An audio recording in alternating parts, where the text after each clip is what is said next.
want to talk to you in these classes that we have together about the idea of declaring war. I declare war. And what we're going to be talking about is really the 4 keys to winning the battle with yourself.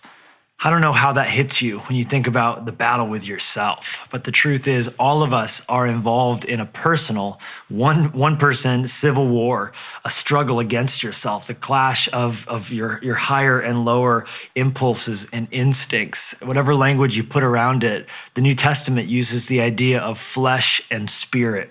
And the truth is, when you came to know Jesus, God activated and breathed into you a brand new life. He put his spirit into you, even as he put his breath into you at creation.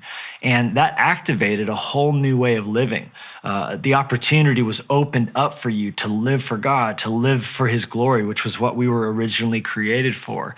And that image of God that's in all of us, the potential's there. And once his spirit is inside of your heart, that is opened up for you now to live at that higher level. The problem is we still have what the Bible describes as a fallen nature or a fleshly nature. If you want to get super crazy theological, we're talking about the nature that came from Adam, or it's been called the Adamic nature. And what this means is basically you still want to do things you shouldn't do and things that now as a Christian, you know you shouldn't do. But it's a struggle, and it continues to be a struggle all the way till heaven, and anybody who tells you it isn't is selling you something. I'm just telling you. We come to know Jesus, and that's not earned. We received that through grace. So now knowing Jesus, we're walking that out, walking through that process and that journey all the way to glory. And we end up at this place where Paul says, you want to do what you shouldn't do, and what you want to do, you don't find the strength to do. And all of a sudden you end up sounding like you're a person at war with yourself. Why? Because you are. And if you ever feel like, why can't I just stop grabbing my phone compulsively every single minute? I'm just like refreshing. If you find yourself shopping to cheer yourself up, or eating when you're feeling low, or turning to mindless entertainment, binge watching yet another season, just one more episode, and then I'll stop, just one more. Oh, but wait, now it's 5, 4. What am I going to do besides finish this one? And you don't want to, but you continue to doing it. And the truth is, those are examples that are small. There's much more serious addictions and vices, from online gambling to pornography to drinking to drugs to many things that we do every single day just to try and cope with the difficulty and the struggle. We all, in some way or another, find ourselves involved in this war with ourselves. I know for me, one of the biggest battles has been with just insecurity, with feeling like I don't belong, with feeling like I'm not enough, with feeling like I'm not loved and they don't want me. This has been part of my journey since I vividly recall since junior high. In those days of middle school, just to feel like I didn't have a group, I didn't have a people, I didn't have, someone to celebrate when I walked up to the room. And I found myself, that's true. I found myself on any different day doing any manner of different things that it would take to cause people to love me. And I wish I could say that I left that behind when I left junior high. But the truth is, it just gets more expensive. It just gets bigger. It just gets more and more as an adult. You shouldn't be doing that. But I have a theory that all of us are somehow still in junior high. And so here we are now. We know we're Christians. We know we're headed to heaven. We believe that that's true, and we trust Jesus to save us. But then we feel there's so much conflict, so much turmoil, and so much self-sabotage. The street artist Banksy shocked the world when one of his most famous paintings was sold on the auction block for $1.4 million. And when the buyer who now had it was just celebrating and about to pop the champagne, the frame that this painting, Girl with Balloon, was in, began to whir to life. And all of a sudden, to the shocked dismay of the entire watching world, this frame the painting was in began to shred this valuable painting. An unbelievable amount of money had just been spent to acquire this painting, but now this painting had just destroyed itself. And this, of course, was part of Banksy's stick and his, satire and commentary on politics and consumption and all of the rest. But now just take this image of a painting destroying itself. I think we all, if we're honest, can relate. We feel like here we are, we're supposed to be this thing of value. We know what our lives are supposed to be like. Then why do we keep shredding ourselves? Why does it seem like we keep getting in our own way and halting our own forward progress? Here's why. Because you are at war with yourself. And until you get to heaven, you're going to continue to be. The trick is, though, you can't win a war you won't admit you're in. So what is needed? I think a declaration of war. I remember fondly playing that card game, War, with my grandma, with my parents, with my brothers and sisters. You'd each have half the deck and you'd be slapping down one card after the other until there was a tie. And then when there was a tie, you would have to pick 4 cards, and it was I, D, Claire. And then that 4th card would turn over and you would say, war. And then, of course, it was high card would win everything in that conflict. That's kind of what we're going to be unpacking here in this time together. The 4 keys to winning the war within, all that come in greater volume, of course, in the book by the same name. And I want to give you a few of the big principles, starting with this one. To win this war, you have to think like a wolf.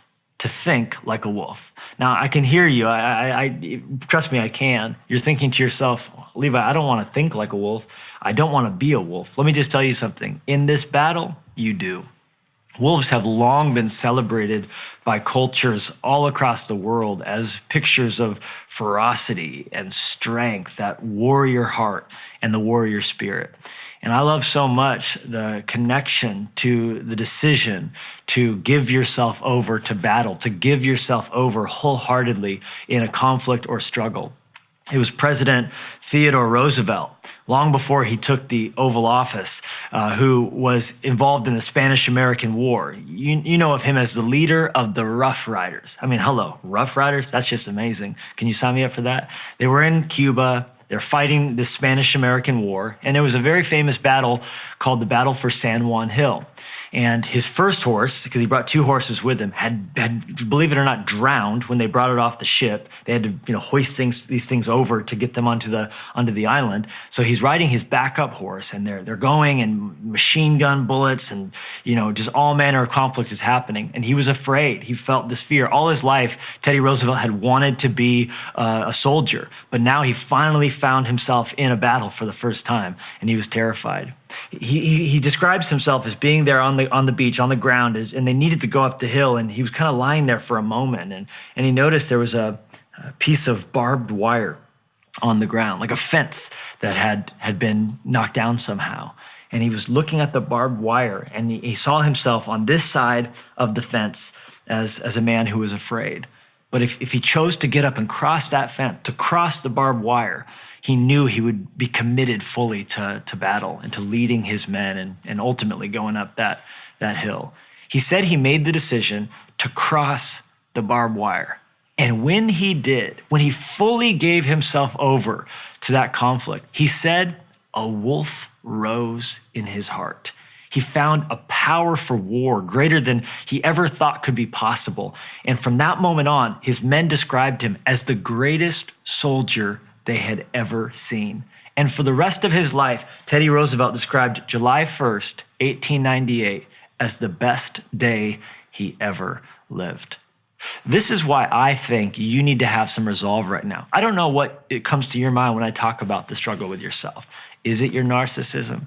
Is it loneliness and what you do when you feel blue? Is it the way you spend your money or the way you spend your time? Is it what you do to impress people whose opinion really, quite frankly, doesn't matter because they don't have your best interest in mind? I don't know what your issue is. I know what mine is. And in fact, I know what all of mine are because I got so many issues I can't even travel carry-on with them. I mean, I got to start checking those things. But here's what I know. The time for half measures is over because nothing great has ever been done with half of someone's heart. I encourage you, as we move towards the close of this first session, this installment, to really make a decision that is tantamount to crossing that barbed wire fence. You could lie there on that beach afraid, but you know what? If you get up and cross it, you may die. It may kill you. This thing may just chew you up. And let's just accept that for a second. But wouldn't you rather die trying than to lie there on the beach afraid?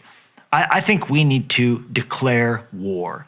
And what I think will happen is you will find the power of that wolf rising in your heart.